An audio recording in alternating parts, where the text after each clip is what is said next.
Good morning students. हमने नाभिकीय ऊर्जा तक पढ़ लिया था, तो हमने आगे होगा ऊर्जा हमने पढ़ी थी, ऊर्जा के प्रकार पढ़े थे। अभी अपन ने पढ़ना है हमें यांत्रिक ऊर्जा। यांत्रिक ऊर्जा में गतिज ऊर्जा और स्थितिज ऊर्जा अपन दोनों पढ़ेंगे, इसको डिटेल में पढ़ेंगे। यांत्रिक ऊर्जा की परिभाषा अपन ने स्टार्टिंग में पढ़ ली थी। शुरुआत अपन ने यांत्रिक ऊर्जा से किया था, यहाँ पे देखिए, ठीक है। अब यांत्रिक ऊर्जा हमें डिटेल से पढ़ना है। किसी वस्तु की यांत्रिक ऊर्जा उसकी गतिज ऊर्जा और स्थितिज ऊर्जा के योग के बराबर होती है। ये मैंने आपको वही बता दिया था कि यांत्रिक ऊर्जा का मान गतिज और स्थितिज के योग के बराबर होता है। ये स्थितिज ऊर्जा उल्लेख लेना है, स्थितिज ऊर्जा, जिससे वह वस्तु कार्य करती है। उदाहरण के लिए, जब हथौड़े से किसी कील को गुटके से ठोकते हैं तो निम्न प्रक्रिया होती है। जब कील को दीवार के अंदर ठोका जाता है या कील को किसी लकड़ी के गुटके के अंदर ठोका जाता है तो कौन कौन सी क्रियाएं होती हैं? गतिज ऊर्जा कब होगी, स्थितिज ऊर्जा कब होगी? हथौड़े में भार के कारण उसमें स्थितिज ऊर्जा होती है। जब हम हथौड़े को ऊपर उठाते हैं, हथौड़े को ऊपर उठाने के बाद में तो अपन उससे मारते हैं। कील कैसे ठोकी जाती है? हथौड़े का पहले ऊपर ले जाते हो, फिर आप नीचे लाते हो, यही करते हो ना। तो जब हथौड़े को ऊपर उठाते हो, आप ऊपर की ओर उठाओगे तो उसमें कौन सी ऊर्जा आ जाएगी? स्थितिज ऊर्जा। ये बात मैंने पहले भी बताई थी आपको कि जब धरातल से किसी भी चीज को अपन ऊपर की ओर उठाते हैं तो उसमें स्थितिज ऊर्जा आ जाती है, ठीक है। तो हथौड़े में भार के कारण उसमें स्थितिज ऊर्जा होती है। जब हम हथौड़े को ऊपर उठाते हैं तो हम हथौड़े पर कार्य करते हैं, वह हथौड़े की स्थितिज ऊर्जा बढ़ जाती है, बढ़ाता है, ठीक है। जब हथौड़े को ऊपर की ओर ले जाया जाता है तो उस हथौड़े की स्थितिज ऊर्जा बढ़ती है, स्थितिज ऊर्जा में वृद्धि होती है, या अपन यूं कहें कि उस हथौड़े के अंदर स्थितिज ऊर्जा संचित हो जाती है। किसी भी वस्तु पर जब कार्य किया जाता है तब वह कार्य स्थितिज ऊर्जा के रूप में उसके अंदर इकट्ठा हो जाता है, उसके अंदर संचित हो जाता है, उसके अंदर आ जाता है, ठीक है। अब हम बलपूर्वक हथौड़े से कील पर प्रहार करते हैं, यही करते हैं, हथौड़े के ऊपर ले जाते हैं और फिर पूरा जोर लगाकर अपन क्या करते हैं? कील के ऊपर उसको प्रहार करवाते हैं, चोट करवाते हैं। तो उसमें गतिज ऊर्जा होती है जो वापस नीचे की ओर लाया जाता है, कील को गुटके के अंदर तक भेज देती है। तो गतिज ऊर्जा का क्या काम होता है? कील पर बल लगाना जोर से, और गुटके को अंदर धंस जाता है वो जो कील है वो। इस प्रक्रिया में कील को लकड़ी के गुटके में भेजने के लिए हथौड़े द्वारा अर्जित स्थितिज और गतिज ऊर्जा के योग को यांत्रिक ऊर्जा कहते हैं, जिससे कार्य किया गया। यांत्रिक ऊर्जा के द्वारा कार्य होगा। और यांत्रिक ऊर्जा में कौन कौन सी ऊर्जा होती है? स्थितिज ऊर्जा और गतिज ऊर्जा। स्थितिज ऊर्जा कब होती है? जब किसी वस्तु को ऊपर ले जाते हैं, और गतिज ऊर्जा कब होती है? जब उसको वापस बलपूर्वक नीचे की ओर लाते हैं तो गतिज ऊर्जा उत्पन्न होती है, ठीक है।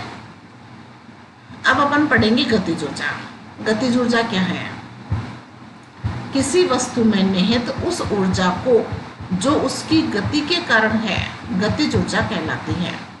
गति के कारण, किसी भी वस्तु में उसकी गति के कारण जो ऊर्जा होगी वही उसकी गतिज ऊर्जा होगी। अगर कोई वस्तु गति नहीं कर रहा, एक जगह ही रखा हुआ है, एक जगह उसकी ऊर्जा, उसका जो वेग है वो 0 है, स्थिर है वो एक जगह है, तो क्या उस वस्तु में गतिज ऊर्जा होगी? क्या नहीं होगी ना, क्योंकि वो गति नहीं कर रहा, ठीक है। और जो वस्तु जितना ज्यादा वेग से गति करेगा उसकी गतिज ऊर्जा भी उतनी ज्यादा होगी। कोई व्यक्ति धीरे चल रहा है तो उसकी गतिज ऊर्जा कम होगी, कोई व्यक्ति अगर तेजी से गति करता है तो उसकी ऊर्जा ज्यादा होगी, गतिज ऊर्जा, ठीक है। पेड़ से गिरता हुआ फल, उसमें गतिज ऊर्जा होती है क्योंकि गति करता है। नदी में बहता हुआ पानी, उड़ता हुआ हवाई जहाज आदि सभी में कार्य करने की क्षमता है, उसमें विद्यमान गतिज ऊर्जा के कारण होती है। यहाँ देखिए, एक वस्तु ले रखी है जिसका प्रारंभिक वेग कितना है? u, उस पर हम F बल लगाएंगे, प्रारंभिक वेग u है, उस पर अपन धक्का देंगे, उसको F बल लगा रहे हैं। F बल लगाने पर उसमें विस्थापन कितना हो गया, S विस्थापन हो गया, और धक्का देने पर वेग बढ़ जाता है ना, तो उसका अंतिम वेग कितना हो गया, v हो गया।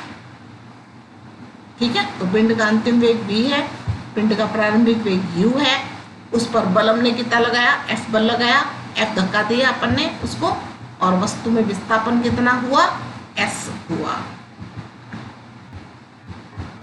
ये ऊपर जो लिखा हुआ है ये अपन आगे एक चैप्टर है, दूसरा 14वां चैप्टर है, उसका मैटर है ये, तो इसको आप न पढ़ें। यहाँ से देखिए, माना m द्रव्यमान की वस्तु का प्रारंभिक वेग u है, इस पर F बल लगाने पर वस्तु में विस्थापन S बल की दिशा में होता है। देखो विस्थापन बल की दिशा में हो रहा है, हम इस दिशा में बल लगा रहे हैं तो विस्थापन भी इसी दिशा में हो रहा है, इस दिशा में ही खिसक रहा है वो, तथा वस्तु का वेग बढ़कर v हो जाता है। वस्तु का वेग बढ़ जाता है, प्रारंभिक वेग कितना था, u था, अंतिम वेग v हो जाएगा। बल हमने कितना लगाया, F लगाया, विस्थापन कितना हुआ, S हुआ। ठीक है, अतः उत्पन्न त्वरण उत्पन्न होगा a स्मॉल a। तो न्यूटन की गति के तृतीय समीकरण से, अब न्यूटन की गति के समीकरण हमने 9th क्लास में पढ़े हैं, ग्राफीय रूप पढ़ा है ना अपन ने। न्यूटन की गति के समीकरण 3 समीकरण होते हैं। न्यूटन की गति के कितने समीकरण है, 3 समीकरण। पहला समीकरण क्या होता है, v बराबर u प्लस at, v बराबर u प्लस at।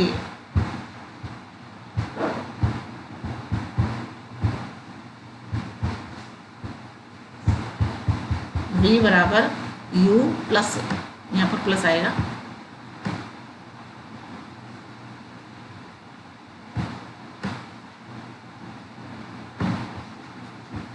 v बराबर u प्लस 80।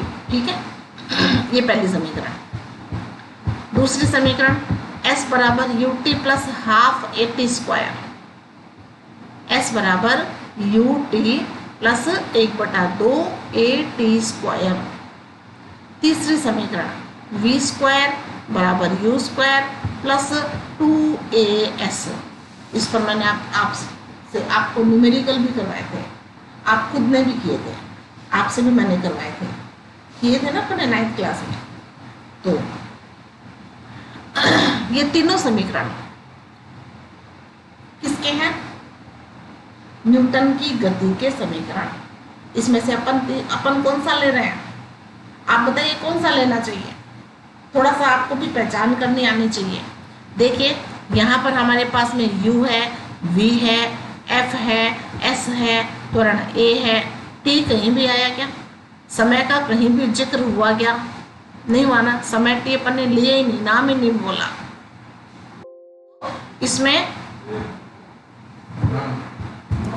इसमें जो ये पहली समीकरण और ये जो दूसरी समीकरण है उसको हमें नहीं लेना, ये दोनों समीकरण नहीं आएगी। क्यों, क्योंकि दोनों में समय है और हमने यहाँ समय लिया ही नहीं, तो बचा कौन सा, तीसरा समीकरण। ठीक है, तो ये v स्क्वायर बराबर u स्क्वायर प्लस 2as, यहाँ से u स्क्वायर का अपन ने उधर पक्षांतरण कर दिया, तो u स्क्वायर इधर ले गया तो ये माइनस में आ जाएगा u स्क्वायर, तो ये आ गया v square minus u square बराबर 2as। इस u स्क्वायर को हम इधर ले आए। ठीक है, फिर हमने क्या किया, 2s का हमने भाग लगा दिया, किसका लगा दिया, 2 और s का, a का नहीं लगाया, a को इधर ही रखो, 2 और s नीचे बटे में ले आओ, तो सूत्र क्या बन जाएगा, v square minus u square बटे 2s, u square minus v square बटे 2s। ठीक है, ये किसका मान आ गया, a का मान, त्वरण का मान आ गया, तो a बराबर v square minus u square बटे 2s, ये समीकरण 1 आ गया हमारे पास। ठीक है, गति के द्वितीय नियमानुसार, गति का दूसरा नियम, देखो न्यूटन की गति के 3 ही तो नियम है और 3 ही समीकरण है। 3 नियम अपन ने कौन कौन से पढ़े थे, याद है क्या, पहला नियम जड़त्व का नियम पढ़ा था ना, पहला नियम अपन ने पढ़ा था जड़त्व का नियम। उसमें अगर कोई वस्तु गतिशील अवस्था में है तो वो गतिशील अवस्था में रहती है, अगर कोई वस्तु स्थिर है तो वह स्थिर अवस्था में रहती है, जब तक कि उस पर कोई बाह्य बल कार्य न करे। दूसरा नियम संवेग संरक्षण का नियम, और ये दूसरे नियम से ही हम ज्ञात करते हैं F बराबर m में। ठीक है। तीसरा नियम क्रिया प्रतिक्रिया का नियम। हम बल आगे की ओर लगाएं और प्रतिक्रिया पीछे की ओर, क्रिया आगे की ओर और प्रतिक्रिया पीछे की ओर। जैसे अपन चलते हैं, सड़क पे चलते हैं ना, तो हम अपने पैर से पीछे की ओर धक्का लगाते हैं, तब अपन आगे की ओर चलते हैं। बंदूक से गोली का चलना, गोली आगे की ओर चलती है, बंदूक पर पीछे की ओर धक्का लगता है। तो ये क्रिया प्रतिक्रिया के नियम अपन ने पढ़े थे। तो कितने नियम? 3 नियम हैं और 3 ही समीकरण हैं, ये आपको याद होनी चाहिए। हाँ, तो गति का दूसरा जो नियम है उसमें F बराबर m है, बल का सूत्र है, ये बहुत ही मुख्य नियम है न्यूटन का। ये A का जो मान है, यहाँ A लिखा हुआ है ना, इस A की जगह हम ये A का मान लगा देंगे। इस A की जगह क्या लिखेंगे? v² माइनस u² बटे 2s, यहाँ लिख देंगे। ठीक है। तो A का मान रखने पर देखो हमने A का मान रख दिया, A की जगह रख दिया।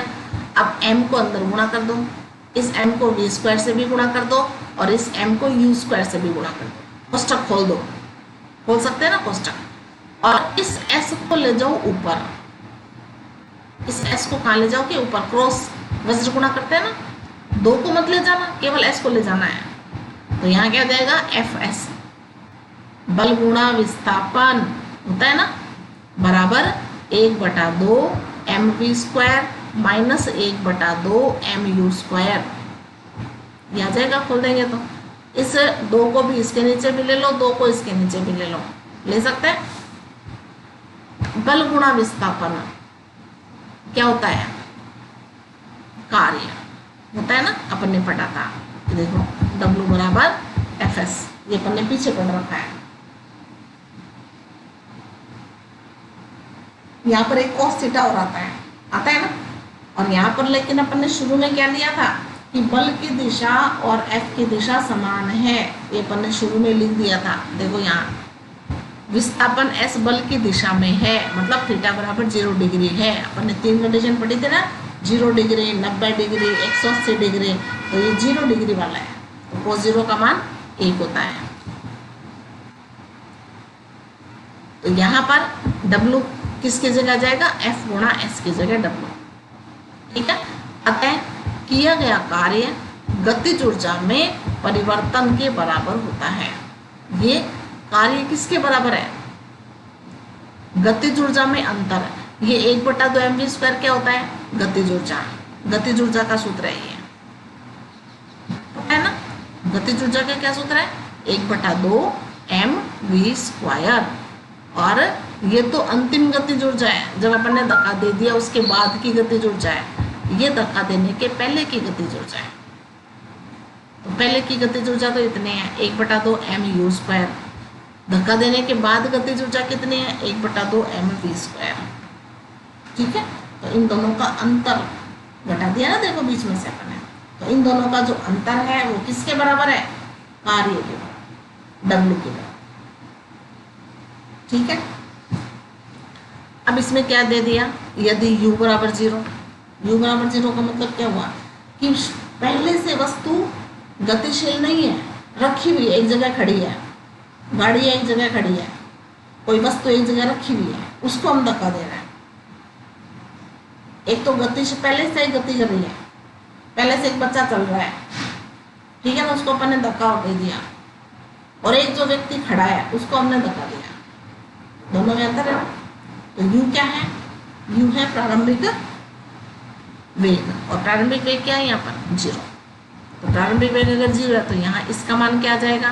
0। ये 0 आ जाएगा तो ये पूरा क्या हो जाएगा? 0। ठीक है। समीकरण 2 से, ये समीकरण 2 है हमारे पास में, W बराबर 1/2 mv² माइनस 0, ये इसका मान पूरा का क्या जाएगा 0। ठीक है, W बराबर 1/2 mv², ये समीकरण 13 है। गतिज ऊर्जा सदैव धनात्मक होती है, गतिज ऊर्जा ऋणात्मक नहीं होगी, क्योंकि v वेग जो है वो वेग का स्क्वायर दे दिया ना यहाँ पर, तो वेग का मान अगर मान लो कम भी हो रहा है तब भी स्क्वायर करने पर वो धनात्मक, कोई भी माइनस वाली राशि है उसका आप परख कर दो उसका, तो वो धनात्मक हो जाएगा। ठीक है ना, तो गतिज ऊर्जा जो है वो हमेशा धनात्मक होती है, ये ध्यान रखना। समझ में आ गया, पूरा क्लियर हो गया ये। दोबारा देख लो इसको, गतिज ऊर्जा, ये एक बॉक्स ले रखा है, प्रारंभिक उसकी गतिज ऊर्जा u है, उसको धक्का दिया तो गतिज ऊर्जा v बन जाती है, विस्थापन s हो जाता है, विस्थापन s बल की दिशा में ही है। ठीक है, फिर हमने ये न्यूटन की गति का कौन सा समीकरण लिया, तीसरा समीकरण लिया, तीसरे समीकरण से हमने a निकाला, त्वरण निकाला, और त्वरण का मान हमने कहाँ रखा, बल वाले सूत्र में, F बराबर ma में a की जगह ये मान रख दिया। उसके बाद में s को तो हम ले जाएंगे ऊपर और m का तो अंदर गुणा कर देंगे, और 2 भी दोनों के नीचे ले आओ, 2, ये एक ही पूरा बटा करके एक बार लिखा हुआ है ना, इसको 2 बार लिख दो। ठीक है, दिया है। ठीक है, फिर कंडीशन लगा दो, u का मान 0 कर दो, तो किया गया कार्य गतिज ऊर्जा के बराबर होगा। ठीक है, अब है आपकी स्थितिज ऊर्जा। स्थितिज ऊर्जा जो है वो संचित की जाती है जब हम किसी भी वस्तु पर कार्य करते हैं, पहले कार्य करेंगे उसके ऊपर। जैसे ये वस्तु है, ये धरातल पर रखी हुई है, ठीक है, इसको हम क्या करेंगे, h ऊंचाई पर ले जाएंगे। हमने इस पर हम कार्य कर रहे हैं, इसको ऊपर ले जा रहे हैं, ठीक है ना, हम इसको ऊपर ले जा रहे हैं तो हम इस पर कार्य कर रहे हैं, हम ऊपर तक ले आए, h ऊंचाई तक ले आए, तो हमने इस पर कार्य किया, वह कार्य क्या होगा, स्थितिज ऊर्जा के रूप में संचित हो जाएगा। अब इसमें स्थितिज ऊर्जा है, ये h ऊंचाई पर आ गई ना, तो इसमें कौन सी ऊर्जा है, स्थितिज ऊर्जा, mgh हमने पढ़ा था, किया गया कार्य mgh होगा, और वही क्या कहलाएगी, स्थितिज ऊर्जा कहलाएगी।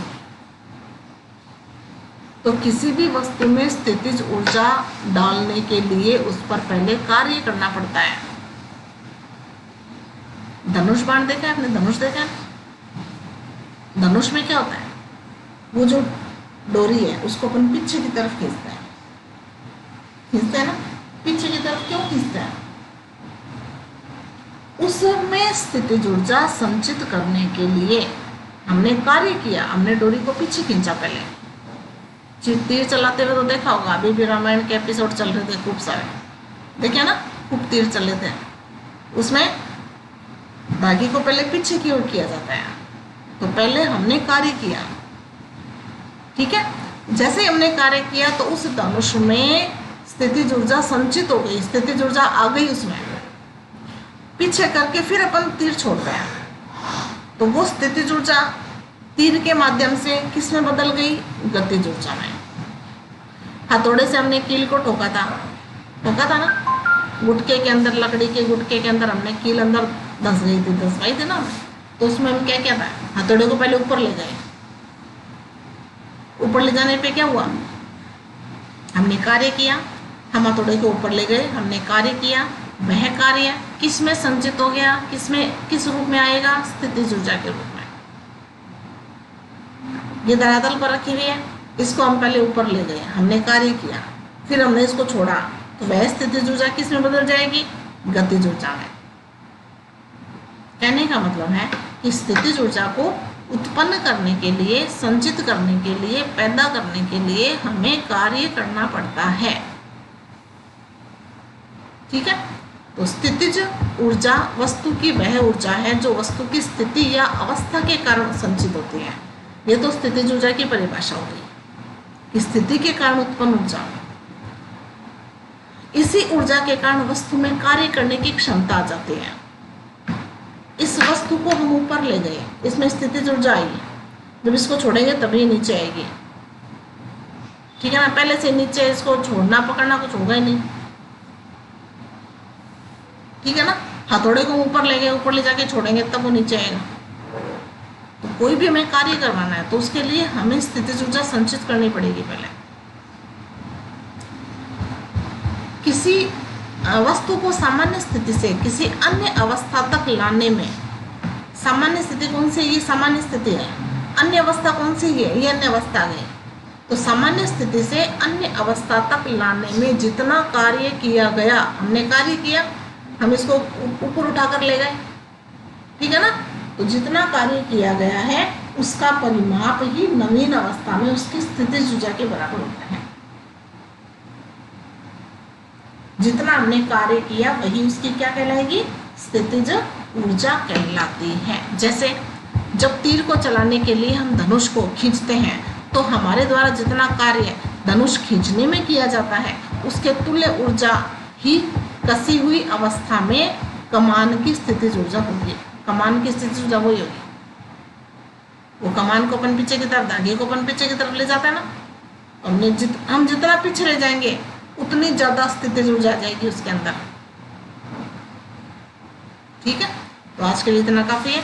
धन्यवाद। इसको पढ़ना आप अच्छे से, नोट्स बना लेना। धन्यवाद।